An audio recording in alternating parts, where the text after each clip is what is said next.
नमस्कार दोस्तों, कैसे हैं आप लोग? आज मैं आपको इस वीडियो के अंदर ऐसी एक ट्रिक बताने वाला हूँ, जिस ट्रिक को यूज़ करके आप हर मंथ करीबन 25 से 30 हज़ार रुपया कमा सकते हैं। और इसके लिए आपको किसी भी जगह पे जाने का ज़रूरत नहीं है। आप घर बैठे ही काम करके अच्छा खासा अर्निंग कर सकते हैं। देखिए, मैं 1 साल से वीडियो बना रहा हूँ और मेरा 15 साल की इस फील्ड का एक्सपीरियंस है, जो मेरे वीडियो के माध्यम से आपको शेयर करता रहता हूँ। जो लोग ऑफिसेज़ में जाकर काम करना चाहते हैं, जो लोग फ्रीलांसिंग काम करना चाहते हैं, तो उसके लिए बेस्ट प्लेटफ़ॉर्म है MS Excel.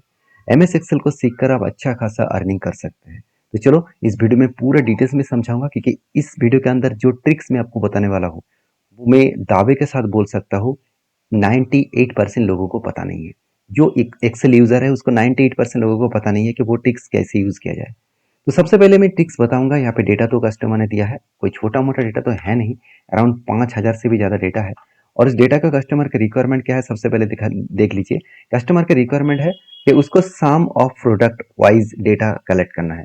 Some of product wise, sum of product मतलब देखिए, यहाँ पे जो प्रोडक्ट डेटा है, इस प्रोडक्ट डेटा को वाइज़ उसको अलग-अलग अमाउंट्स है, उस अमाउंट को सम करके दिखाना है। तो आप कहेंगे सर, तो ये आसान है। ऐसे बिल्कुल नहीं है, आसान नहीं है। यहाँ पे बहुत सारा क्रिटिकल पॉइंट दिया गया है, जो मैं अभी आपको बताऊँगा। उससे पहले एक चीज़ को मैं आपको नोटिस कराना चाहूँगा, इस काम के लिए कितना चार्जेस मिलता है? इस काम के लिए कहाँ से काम मिलता है? सबसे पहले वो देख लीजिए, क्योंकि वो इम्पोर्टेंस होते हैं सबसे। देखिए, जैसे fiverr.com प्लेटफ़ॉर्म है। इस प्लेटफ़ॉर्म के माध्यम से लोग अच्छा खासा अर्निंग कर रहे हैं। आपको खुद लाइव यहाँ पे देखने को मिला। एक यहाँ पे मैडम है, जो मतलब देखा जाए तो करीबन 123 ऑर्डर उन्होंने कंप्लीट किया और एक्सेल फ़ॉर्मूलाज़ लेकर, फ़ॉर्मेटिंग्स को लेकर वो उन्होंने काम किया। तो ये ये जो मैडम है, वो इंडिया से बिलॉन्ग कर रहे हैं और ये मैडम जो काम कर रहे हैं यहाँ पे, आप खुद ही देख सकते हैं कितने सारे काम्स किए हैं। वो आप यहाँ पे खुद पता चलेगा आपको कहाँ-कहाँ से उसको काम मिला। देखिए, 9000 से लेकर एक काम के लिए 4000 से लेकर एक दिन में 4500 रुपीज़ का अर्निंग किया। 4 दिन में 9000 रुपये का अर्निंग किया। तो कहने का मतलब है कि आप अगर इस तरीके से काम को करना चाहते हैं और वो भी फ्रीलांसिंग, तो आपको बहुत सारे फ्रीलांसिंग साइट मिलेगा। उसके साथ-साथ आप नौकरी.com प्लेटफ़ॉर्म में जाइए, वहाँ पे भी आपको डेटा एनालिसिस का काम मिलेगा। डेटा एनालिसिस का मतलब होता है, जो डेटा आपको यहाँ पे दिख रहा है, वही डेटा आपको एनालिसिस करना है एक्सेल के माध्यम से। तो डेटा एनालिसिस का काम ही मैं यहाँ पे आपको दिखाने वाला हूँ। तो चलो, वीडियो को आगे बढ़ाते हैं। आगे बढ़ाने से पहले रिक्वेस्ट करूँगा, चैनल को सब्सक्राइब नहीं किया तो ज़रूर कर लीजिएगा। तो चलो, सबसे पहले देख लेते हैं इसको मैंने कैसे शाम किया। देखिए, लोगों के मन में ये होगा कि चलो, यहाँ पे कौन सा डेटा है वो पहले देख लीजिए।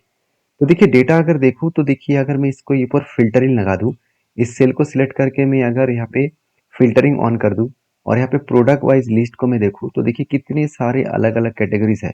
जैसे देखिए, टेक्निकल कैटेगरी एक है और ऑफ़िस के अलग-अलग कैटेगरी है और फर्नीचर के अलग-अलग कैटेगरीज़ है। तो यहाँ पे दिक्कत वाला बात ये क्या आ गया कि फर्नीचर के अलग-अलग कैटेगरीज़ है। मतलब अलग-अलग फर्नीचर का मेज़रमेंट है और ऑफ़िस का जो सप्लाइज़ है, वो भी अलग-अलग मेज़रमेंट में है और टेक्निकल एक ही है। तो मुझे अगर टेक्निकल के पूरा डेटा को शाम करना है, अगर फर्नीचर के सारे कैटेगरीज़ के एक साथ शाम करना है और ऑफ़िस सप्लाई का एक साथ शाम करना है, तो वो मैं कैसे करूँ? तो चलो, यही मैं आपको करके दिखाऊँगा। जो लोग सोच रहे हैं कि इसको पिवोट टेबल से कर लेंगे, चलो एक बार मैं आपको करके भी दिखा देता हूँ। पिवोट टेबल से होगा नहीं है, क्योंकि सिलेक्ट करके आप जब भी इनसाइड में जाएँगे और पिवोट टेबल के ऊपर क्लिक करके ओके करेंगे, तो कुछ इस तरीके से इंटरफ़ेस आएगा। तो आप सोच रहे हैं कि चलो, मैं कस्टमर नाम ले लेता हूँ, उसके बाद मैं प्रोडक्ट आईडी को प्रोडक्ट को मैं फ़िल्टर में ले लेता हूँ और अमाउंट को मैं यहाँ पे ले लेता हूँ। ठीक है, कोई बात नहीं। यहाँ पे अगर मैं टोटल फर्नीचर का फ़िल्टरिंग करूँ, तो यहाँ पे तो होगा नहीं, क्योंकि फर्नीचर का सारे अलग-अलग दिख रहा है। तो कोई भी एक चूज़ करके ओके करूँ, तो उसका टोटल आएगा। तो ये एक्चुअली फर्नीचर का एक कैटेगरीज़ के है। मुझे एक कैटेगरीज़ नहीं चाहिए, मुझे पूरा सारे कैटेगरीज़ का फर्नीचर का सम चाहिए। मतलब मुझे नहीं है, कस्टमर का रिक्वायरमेंट है। तो वो कैसे किया जाता है, चलो ध्यान से देखना, कुछ इंटरेस्टिंग टॉपिक आपको मिलेगा। तो सबसे पहले में 3 कैटेगरी है यहाँ पे, फर्नीचर, ऑफिस सप्लाइज एंड आप देख सकते हैं टेक्नोलॉजीज। तो मैं क्या करूँगा, इस सेल में रखूँगा। इस सेल में रखने के बाद मुझे क्या कहाँ पे जाना है, डेटा टैब में। उसके बाद मुझे जाना है यहाँ पे डेटा वैलिडेशन ऑप्शन में। तो डेटा वैलिडेशन के ऑप्शन में जाने के बाद यहाँ पे आपको करना है लिस्ट। ध्यान से देखना, यहाँ पे मुझे वही लिस्ट लिखना है जो 3 नाम मुझे चाहिए। तो मैं फर्स्ट नाम लिख लूँगा, यहाँ पे फर्नीचर लिख लूँगा और कॉमा दे दूंगा। उसके बाद मैं यहाँ पे लिखूंगा ऑफिस सप्लाइज। तो ऑफिस सप्लाईज 2 कैटेगरी हो गया और लास्ट कैटेगरी है टेक्नोलॉजी। तो ये तीनों कैटेगरी हो गया। जस्ट मैं ओके करूंगा। देखिए मैं लिस्ट में गया और तीनों कैटेगरी का कॉमा देकर मैंने ओके कर दिया।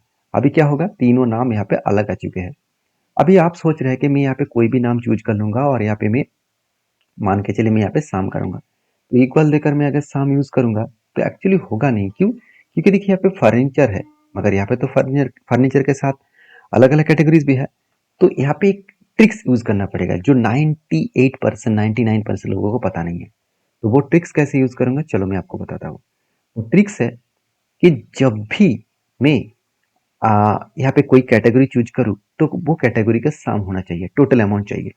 तो यहाँ पे करना क्या है, देखिए ध्यान से, इक्वल देना है, उसके बाद डबल इन्वर्टेड कॉमा ओपन करना है, स्टार साइन देना है, उसके बाद इन्वर्टेड कॉमा क्लोज करना है। तो ये एक मैं ट्रिक यूज करूंगा यहाँ पे मुझे सिर्फ कैटेगरी वाइज आइटम पाने के लिए। उसके बाद मुझे यहाँ पे एंड साइन लगाना है और जस्ट इस डेटा को सिलेक्ट करना है, मतलब स्टार के साथ इस डेटा को मुझे चाहिए। फिर से एंड साइन लगाऊंगा और यहाँ पे डबल इन्वर्टेड कॉमा ओपन करूंगा, स्टार दूंगा, इन्वर्टेड कॉमा क्लोज कर दूंगा।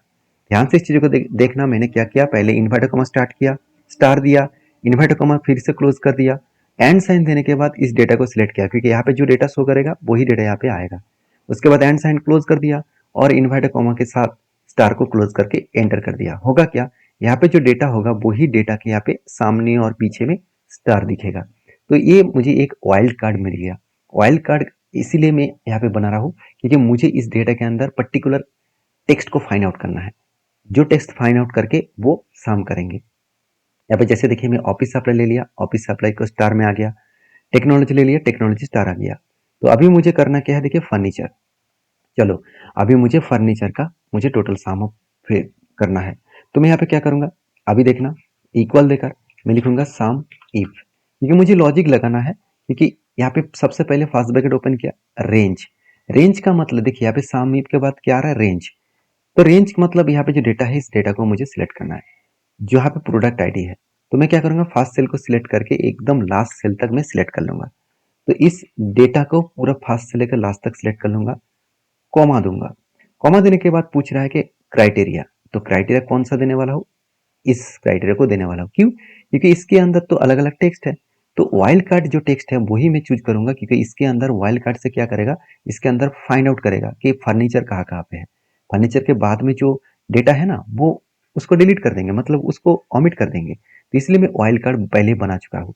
उसके बाद कॉमा दूंगा, उसके बाद पूछा जा रहा है कि टोटल अमाउंट्स, तो मैं अमाउंट सेल को पूरा का पूरा सिलेक्ट कर लूंगा। ध्यान से देखना मैंने क्या किया, सामिप दिया, फर्स्ट ब्रैकेट ओपन किया और पूरा प्रोडक्ट को सिलेक्ट किया, कॉमा देकर वाइल्ड कार्ड जो मैंने बनाया उस वाइल्ड कार्ड को सिलेक्ट किया।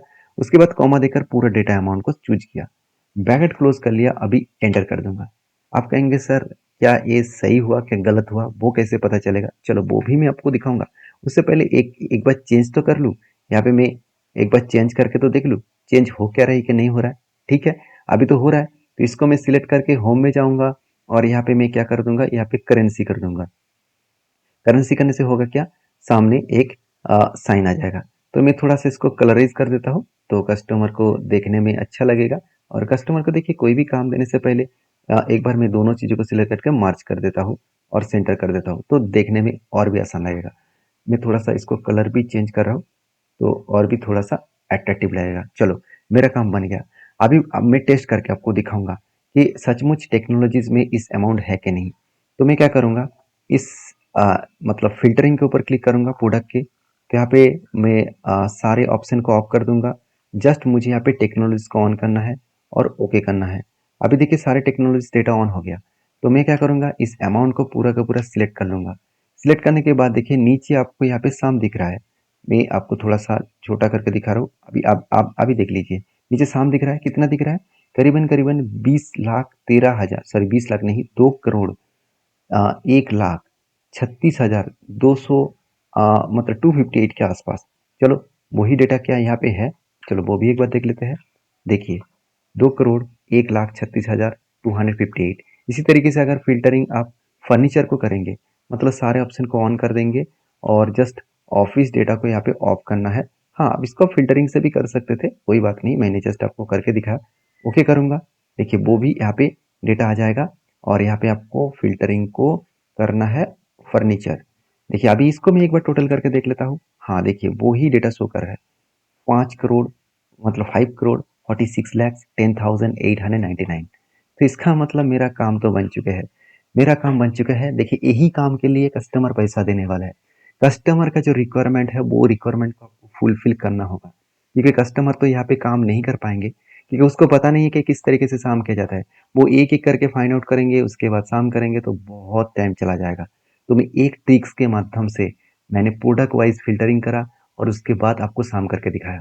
देखिए आप इस तरीके से डीपली एक्सेल को सीखना चाहते हैं, अगर एक्सेल को बारीकी से सारे पॉइंट ऑफ व्यू से सीखना चाहते हैं तो मुझे कमेंट्स में एक्सेल लिखिए, क्योंकि मैं मेरा 15 साल की इस फील्ड का एक्सपीरियंस आपके साथ शेयर कर पाऊंगा।